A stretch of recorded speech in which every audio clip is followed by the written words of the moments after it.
Management accounting BBA third ইয়ারের chapter absorption and variable costing থেকে আজকে 2 নম্বর ক্লাস। আমরা 1 নম্বর ক্লাসে সম্পূর্ণ অধ্যায়ের বেসিক নিয়ে আলোচনা করেছিলাম।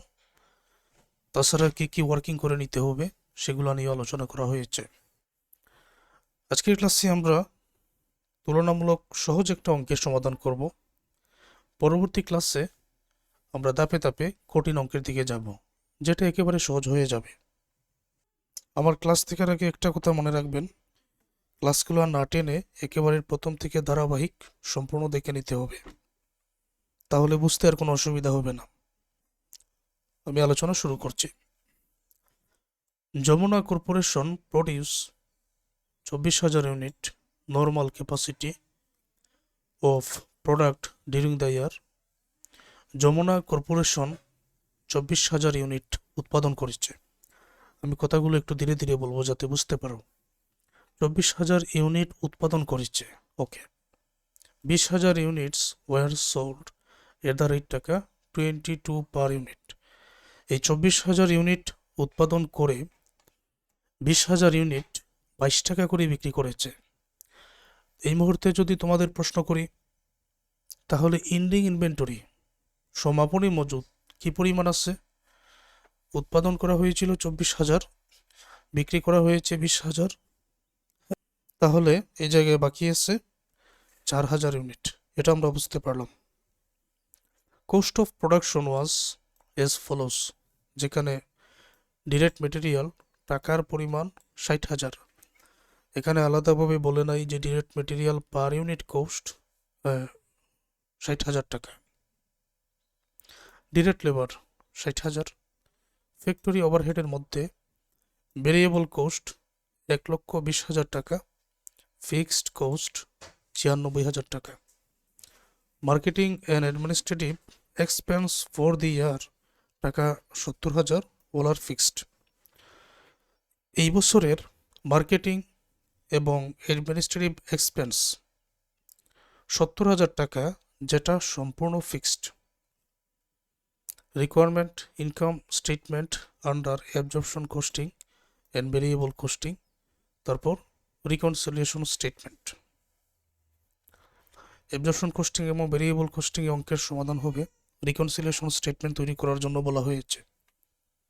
নাম্বার 1 ক্লাসে আমি বেশ কিছু ওয়ার্কিং নিয়ে আলোচনা করেছিলাম। এই 3টা প্রশ্নই করা হবে। আমাদের এখানের মধ্য থেকে যে কোনো একটা বাইর করার প্রয়োজন পড়লে এই সূত্রটাই ব্যবহৃত হবে। ম্যানুফ্যাকচারিং কোস্ট পার ইউনিট বাইর করার নিয়ম অ্যাবজর্পশন কস্টিংয়ে 4টাই যাবে, তবে বেরিয়ে বলে প্রথম 3টা। আশা করবো 1 নম্বর ক্লাস থেকে এটা নিয়ে আর বলতে হচ্ছে না। Fixed factory over applied under applied, যদি ফিক্সড ফ্যাক্টরি ওভারহেডের মধ্যে কোনো ভেরিয়েন্স ব্যবধান থাকে, তবে ওভার অ্যাপ্লাইড আন্ডার অ্যাপ্লাইডটা আনতে হবে। প্রোডাকশনকে আমরা ফিক্সড কোস্ট পার ইউনিট দ্বারা গুণ করব। দেখব যে ফিক্সড ফ্যাক্টরি টোটাল যেটা, ওইটার সাথে ভিন্নতা আছে কিনা। ভিন্নতা না থাকলে তখন এই ওয়ার্কিং করার প্রয়োজন নেই। তারপর অ্যাবজর্পশন কস্টিংয়ে অঙ্কের নিয়ম, ভেরিয়েবল কস্টিংয়ে অঙ্কের নিয়ম সব কিছু লিখে বোঝানো হয়েছে। রিকনসিলিয়েশন স্টেটমেন্ট করার নিয়মটাও বোঝানো হয়েছে। এখন আমি এক পাশে প্রশ্ন রাখবো, আরেক পাশে অঙ্ক, আরেক পাশে উত্তর। তো এটা ভালোভাবে দেখার জন্য তোমাদের একটা কাজ করতে হবে, এই ক্লাস একেবারে ফুল স্ক্রিন করে দেখতে হবে। যারা গুগল ড্রাইভ অ্যাপস থেকে ক্লাস দেখছো, একেবারে মোবাইলের যে রুটেট আছে, অটো রোটেশন যেটা, ওইটা অন করে দাও। অন করে দিলে ক্লাসটা ফুল স্ক্রিন হয়ে যাবে। তাহলে আমি ওয়ার্কিংটা প্রথমে করে নিই। Calculation of manufacturing coast per unit. Manufacturing coast per unit, absorption costing, variable costing বাইর করার নিয়ম আছে। এখানে ডিরেক্ট মেটেরিয়াল টাকার পরিমাণ 60,000 টাকা, প্রোডাকশন হলো 24,000। এখন এই 24,000 দ্বারা 60,000কে যদি ভাগ করি, তখন প্রতি ইউনিটে ডিরেক্ট মেটেরিয়াল কি পরিমাণ টাকা, সেটা 2 টাকা 50 করে আমরা পাবো ভাগ করলে। এই টাকাটা আমরা উভয় করে বসাবো। ডিরেক্ট লেবার আছে 60,000, এটাকেও আমরা 24,000 দ্বারা ভাগ করব, 2 টাকা 50 করে আসবে উভয় করে। ফ্যাক্টরি ওভারহেডের মধ্যে ভেরিয়েবল যেটা 1,20,000, ভেরিয়েবল ফ্যাক্টরি ওভারহেড 1,20,000 টাকাকে 24,000 দ্বারা ভাগ করে এখানে 5 টাকা করে আসবে। এটা উভয় করে বসে fixed cost 96,000, fixed factory overhead 96,000কে 24,000 দ্বারা ভাগ করলে 4 টাকা। তখন নিয়ম হলো ম্যানুফ্যাকচারিং কস্ট পার ইউনিট, এটার মধ্যে ফিক্সড ফ্যাক্টরি ওভারহেডের টাকা শুধুমাত্র অ্যাবজর্পশন কস্টিংয়ে আসে, ভেরিয়েবল কস্টিংয়ে আসে না। যোগ করে নিলে 14 টাকা 10 টাকা। এখন এই টাকাগুলোই মূলত আমাদের ইনকাম স্টেটমেন্টে বসাতে হবে।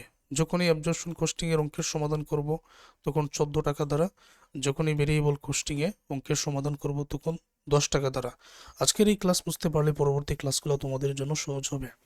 তারপর তোমরা কীভাবে বাইর করবে যে অঙ্কটার মধ্যে ওভার অ্যাপ্লাইড আন্ডার অ্যাপ্লাইড নির্ণয় করার প্রয়োজন আছে কিনা। একটা কাজ করো, কি সেটা, যে fixed factory overhead per unit কত পেয়েছো, 4 টাকা না, 4 দ্বারা 24,000কে গুণ করো, দেখবে কত পেয়ে যাবে, 96,000 টাকা পেয়ে যাবে। এটার মধ্যে কি কোনো ব্যবধান আছে, ভিন্নতা আছে? নেই। যদি থাকতো তখন আমরা ওয়ার্কিংটা করতাম, যেহেতু নেই এ ওয়ার্কিং করার কোনো প্রয়োজন নেই। আমরা আরও অঙ্কের সমাধান করব, একেবারে সহজ হয়ে যাবে। আর মনে রেখো যে অ্যাবজর্পশন কস্টিংয়ে 14 টাকা, ভেরিয়েবল কস্টিংয়ে 10 টাকা। তারপর প্রশ্ন আমি এই জায়গায় রাখলাম। আর আরেকটা কাজ, আমাদের ইন্ডিং ইনভেন্টরি বাইর করার প্রয়োজন। তো ইন্ডিং ইনভেন্টরি, এখানে অঙ্কটার মধ্যে প্রশ্ন দেখেই আমরা বুঝতে পারি সমাপনী মজুত পণ্য আসলে কি পরিমাণ থাকবে। যেমন উৎপাদন করা হয়েছে 24,000 ইউনিট, বিক্রি করা হয়েছে 20,000 ইউনিট, 4,000 ইউনিট তো এমনিতেই থাকবে। এখানে বিগিনিং কোনো ইনভেন্টরি নেই, আর বিগিনিং ইনভেন্টরি কোনো প্রভাব পড়ে না। তারপর মানে এটা না থাকলেও অসুবিধা নেই। প্রোডাকশন হয়েছে 24,000 ইউনিট, এটা হলো টোটাল। যেটা বিক্রি করা হয়েছে 20,000 ইউনিট, 24,000 থেকে 20,000 মাইনাস করে দিলে ইন্ডিং ইনভেন্টরি থাকে এখানে 4,000 ইউনিট। এখন এই ইন্ডিং ইনভেন্টরি কোথায় ব্যবহৃত হবে একটু পরেই আমরা বুঝতে পারবো। আমি প্রশ্নটা এই জায়গায় রাখলাম। আর ইনকাম স্টেটমেন্ট আন্ডার অ্যাবজর্পশন কস্টিংয়ের যে নিয়মটা আমি হাতে কলমে বুঝিয়ে দিয়েছিলাম সেটা আমি এই পাশে রাখলাম, আর উত্তরটা এখানে বোঝাচ্ছি। এটা খুবই সহজ। Jamuna corporation income statement under absorption costing, শুরুতে আনতে হয় সেলস রেভিনিউ। আমরা যদি প্রশ্নটা দেখি, বিক্রয় করা হয়েছে 20,000 ইউনিট, প্রতি ইউনিট 22 টাকা করে, তাহলে সেলসের পরিমাণ 20,000 ইন্টু 22, 4,40,000 টাকা। এটা বসানো হলো। তারপর নিয়ম কি, বিগিনিং ইনভেন্টরি আনতে হবে। তোমাদের এই অঙ্কটার মধ্যে বিগিনিং ইনভেন্টরি নেই, অতএব এটা লেখার প্রয়োজন নেই। তুমি এখানে চাইলে কষ্ট গুডস লিখতে পারতে, তো বইয়ের মধ্যে এটা দেওয়া নেই। আমি যেহেতু বই থেকেই বোঝাচ্ছি, তো বইয়ের মধ্যে দেওয়া নেই, অসুবিধা নেই, এটা তুমি এখানে লিখতে পারতে। তারপর প্রোডাকশন 24,000 ইউনিট উৎপাদন করা হয়েছে, যেহেতু তুমি অ্যাবজর্পশন কস্টিংয়ে অঙ্কের সমাধান করছো, এখন তোমার কাজ হলো ওই যে এর আগে calculation of manufacturing cost per unit, absorption costing 14 টাকা পেয়েছো না, বর্তমানে এটার কাজ। আর ভেরিয়েবল কস্টিং যখন করবে তখন 10 টাকার কাজ। সুতরাং প্রোডাকশন কস্ট 24,000 ইউনিটকে 14 দ্বারা গুণ করতে হবে, কারণ অ্যাবজর্পশন কস্টিংয়ে আমরা 14 ম্যানুফ্যাকচারিং কস্ট বাইর করেছি, 3,34,000 টাকা। এটা থেকে নিয়ম হলো মাইনাস করতে হবে ক্লোজিং ইনভেন্টরি। ক্লোজিং ইনভেন্টরি পরিমাণ একটু আগে ওয়ার্কিং করে 4,000 ইউনিট বাইর করেছিলাম, এইখানেও 14 দ্বারা গুণ করতে হবে, 56,000 বিক করলে 2,80,000।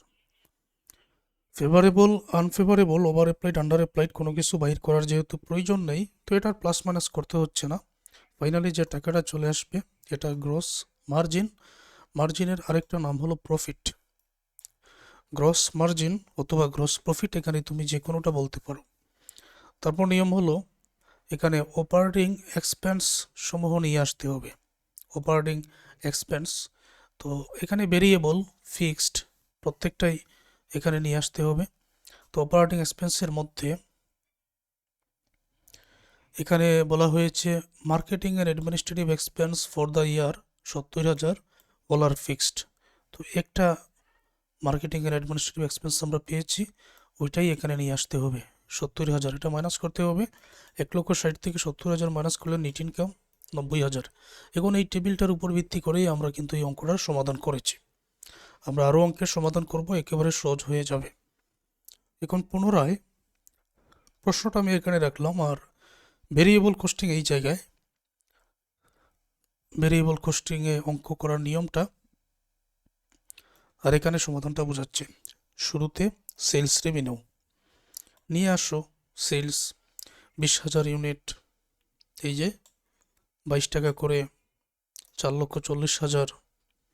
তারপর মাইনাস করতে হবে ভেরিয়েবল কস্ট অফ গুডস সোল্ডটা মাইনাস করতে হবে। আচ্ছা, তো যেখানে বিগিনিং ইনভেন্টরি নেই কিন্তু প্রোডাকশন আছে, তো প্রোডাকশন 24,000 ইউনিট, এখন কিন্তু 10 টাকা করে manufacturing cost per unit. Absorption কস্টিংয়ে বাইর করেছিলাম 14 টাকা, আর ভেরিয়েবল কস্টিংয়ে আমরা বাইর করেছিলাম 10 টাকা। 10 টাকা দিয়ে এখন কোন হবে 2,40,000। ইন্ডিং ইনভেন্টরি যে 4,000 ছিল, 10 দ্বারা গুণ করে 40,000 মাইনাস 2 লক্ষ টাকা। উপরের টাকা থেকে এই টাকাটা মাইনাস করলে যেটা পাওয়া যায়, এটার নাম ছিল মানে ফেভারেবল, আনফেভারেবল, এই সব কিছু প্লাস মাইনাস করে এখানে গ্রস কন্ট্রিবিউশন মার্জিন পাওয়া যায়। কিন্তু এখানে কন্ট্রিবিউশন মার্জিন লেখার কারণটা কি? কারণ হলো এখানে ভেরিয়েবল কোনো এক্সপেন্স অঙ্কটার মধ্যে দেওয়া নেই। তার মানে বুঝতে হবে যে contribution margin variable expense already বাদ দেওয়া হয়ে গেছে, মানে যেটা নেই ওইটার তো কাজ নেই। কন্ট্রিবিউশন মার্জিন পরে এখানে ভেরিয়েবল এক্সপেন্সগুলো আলাদাভাবে বাদ দেওয়ার প্রয়োজন ছিল, তো নেই যেহেতু আমি পরেরটা অবশ্যই কন্ট্রিবিউশন মার্জিনই ধরে নিব, ওই জন্য এটা কন্ট্রিবিউশন মার্জিন। তারপরে all fixed expense, fixed factory overhead, fixed commercial selling, marketing expense, আলাদাভাবে ভেরিয়েবল এক্সপেন্স সমূহ প্রথমেই বাদ দিতে হয় ভেরিয়েবল কস্টিং, মনে রাখতে হবে। তারপর যত প্রকার ফিক্সড এক্সপেন্স আছে ওইটা এখানে আবার চলে আসবে। তোমরা আরেকটা কথা মনে রাখবে, একেবারে সহজ করার জন্য বলছি, ওই যে ফিক্সড কস্ট একটা 96,000 টাকা আছে না, এটা অ্যাবজর্পশন কস্টিংয়ে আসে না, এটা ভেরিয়েবল কস্টিংয়ে ওই জায়গায় আসে, যেটা আগে আমরা আনি নাই। ফ্যাক্টরি ওভারহেড যে 96,000 টাকা নিয়ে আসো, আর এখানে যে মার্কেটিং আর অ্যাডমিনিস্ট্রেটিভ এক্সপেন্স অল আর ফিক্স 70,000, এই আরেকটা ফিক্সড কস্ট 70,000 নিয়ে আসো, দুইটা যোগ করলে 1,66,000। কন্ট্রিবিউশন মার্জিন থেকে এই টাকাটা মাইনাস করে দিলে নেট ইনকাম 74,000। এই যে ব্যাখ্যাটা করলাম এখন, ওইটার মাধ্যমেই মূলত পরবর্তী ক্লাসগুলো বা অঙ্কের সমাধানগুলো তোমাদের কাছে একেবারে সহজ হয়ে যাবে। এখন ইনকাম স্টেটমেন্ট, অ্যাবজর্পশন কস্টিং আর ভেরিয়েবল কস্টিং দুইটা নিয়মই তো করলাম। রিকনসিলিয়েশন স্টেটমেন্ট করার নিয়মটা কি আমি একবার শুধু দেখাচ্ছি তোমাদের এই জায়গায়। ওই যে অ্যাবজর্পশন কস্টিংয়ে নেট ইনকাম পেয়েছি, ওই টাকা থেকে ভেরিয়েবল কস্টিংয়ের নেট ইনকাম মাইনাস, তখন একটা পার্থক্য পাবো। অ্যাবজর্পশন কস্টিংয়ের ইন্ডিং ইনভেন্টরির টাকা থেকে বিগিনিং ইনভেন্টরির টাকা মাইনাস করে এখানে টাকাটা, ভেরিয়েবল কস্টিংয়ের ইন্ডিং ইনভেন্টরি থেকে বিগিনিং ইনভেন্টরির টাকা মাইনাস করে এই টাকাটা, একটা ডিফারেন্স পেয়ে যাব এবং ডিফারেন্সটা সমান হয়ে যাবে রিকনসিলিয়েশন স্টেটমেন্টের মধ্যে। এখানে আমি বোঝাচ্ছি, তোমরা লক্ষ্য করো এখানে নেট ইনকাম 90,000 অ্যাবজর্পশন কস্টিংয়ে, ভেরিয়েবল কস্টিংয়ে নেট ইনকাম 74,000। আমি একটা কাজ করি, আমি অ্যাবজর্পশন কস্টিংয়ের যে অঙ্কের সমাধান করেছি এটা এই জায়গায়, আর ভেরিয়েবল কস্টিংয়ের যেটা অঙ্কের সমাধান করেছি এটা এই জায়গায়, আর রিকনসিলিয়েশন স্টেটমেন্টটা আমি এখানে বুঝাই। শুরুতে নেট ইনকামের পার্থক্য খুবই সহজ, যে নেট ইনকাম তো 90,000 আছে এটার, তো অ্যাবজর্পশন কস্টিংয়ে নেট ইনকাম 90,000, ভেরিয়েবল কস্টিংয়ে net income 74,000, under variable costing 74,000 বিগ করলে একটা ডিফারেন্স পেয়ে যাব 16,000 টাকা। এখন ইন্ডিং ইনভেন্টরি 56,000, কিন্তু এটার বিগিনিং ইনভেন্টরি নেই, তো 56 থেকে বিগিনিং ইনভেন্টরি 0 মাইনাস করলে 56,000ই হবে। আর এটার ইন্ডিং ইনভেন্টরি 40,000, বিগিনিং ইনভেন্টরি নেই, 40 থেকে 0 মাইনাস করে 40,000ই হবে। 56 থেকে 40 মাইনাস করলে 16,000, যেটা বলেছিলাম ডিফারেন্সটা উভয়টার, এখানেও 16,000 এখানেও 16,000, সেটা মিলে যাবে।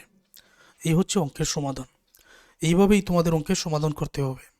এখন পরবর্তী ক্লাসগুলো ধারাবাহিক দেখে নাও, একেবারে সহজ হয়ে যাবে।